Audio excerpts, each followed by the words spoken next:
Сәлеметсіздер ме оқушылар? Бүгін менің электронды поштам деген тақырыптың екінші сабағын өтеміз.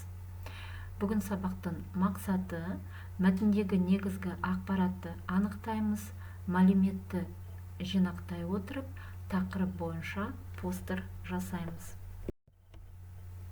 Оқушылар, өткен сабақта жаңа сөздермен еске алайық. Өткен сабақты жаңа сөздерді еске алайық.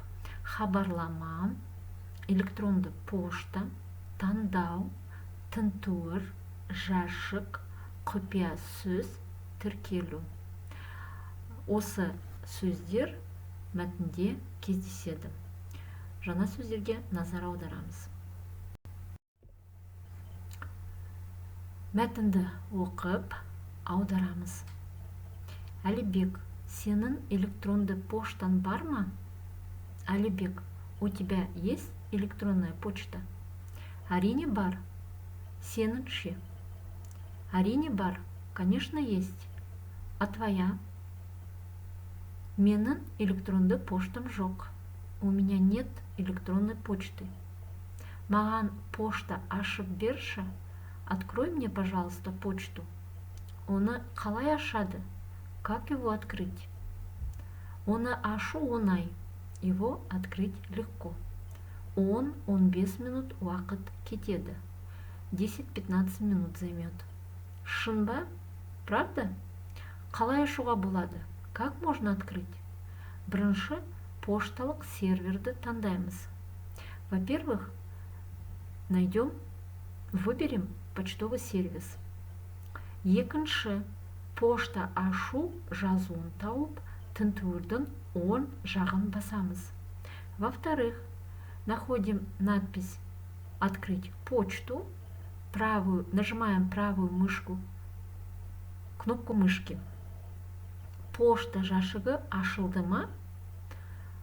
Почтовый ящик открылся? Жоқ. Нет. Үшінші, ашылған терезеге аты жөніңді, логиніңді жазамыз. В-третьих, в открытой окошке пишем фамилию, имя и логин. Электронды поштаны құпия сөз қоюын керек. Нужно пароль на электронную почту. Қандай сөзді таңдайсың? Какое слово выберешь? Ол не үшін керек? Для чего он надо? Сенің поштаңды басқа адамдар ашпау үшін құпия сөз қажет. Чтобы другие люди не могли открыть твою почту, нужен пароль. Менің туған күнімді жазайық. Запишем дату моего рождения. Төртіншіден, соңғы терезеге сенің телефон номеріңді жазамыз. В-четвертых, в последнем окошко впишем номер твоего телефона.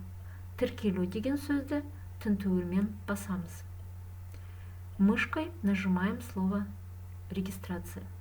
Болды, енді сенің жеке электронды поштың бар. Все, теперь у тебя есть личная электронная почта. Өзінің жақын достарына хабарлама жаза бер. Можешь писать сообщение своим близким друзьям. Құттықтаймын. Поздравляю. Рахмет, Алибек. Спасибо, Алибек. Сен нағыз доссың. Ты настоящий друг.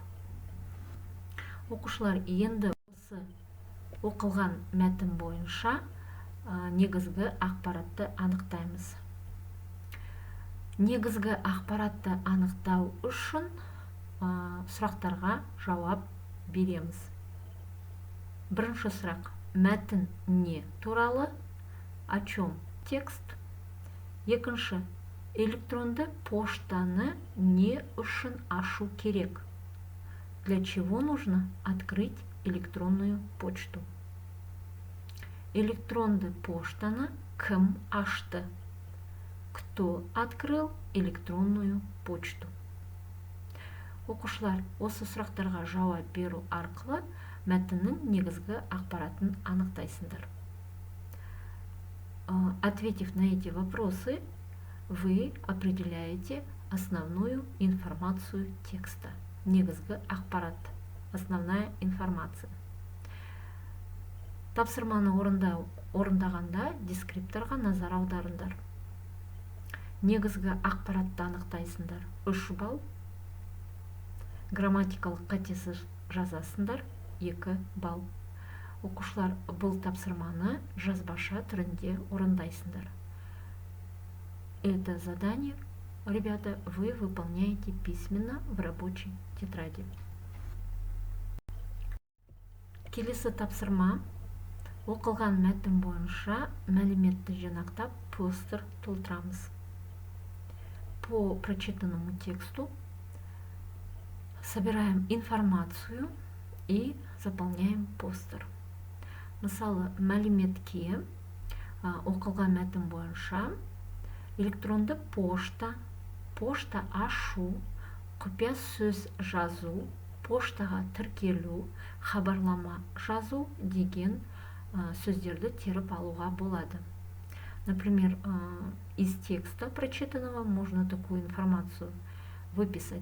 Электронды пошта, электронная почта, пошта ашу, открыть почту, құпия сөз жазу, написать пароль, поштаға тіркелу, зарегистрироваться в почте, хабарлама жазу, написать сообщение. Заполняем постер. Мысалы, мен электронды пошта аштым. Например, я открыла электронную почту. Мен электронды пошта аштым.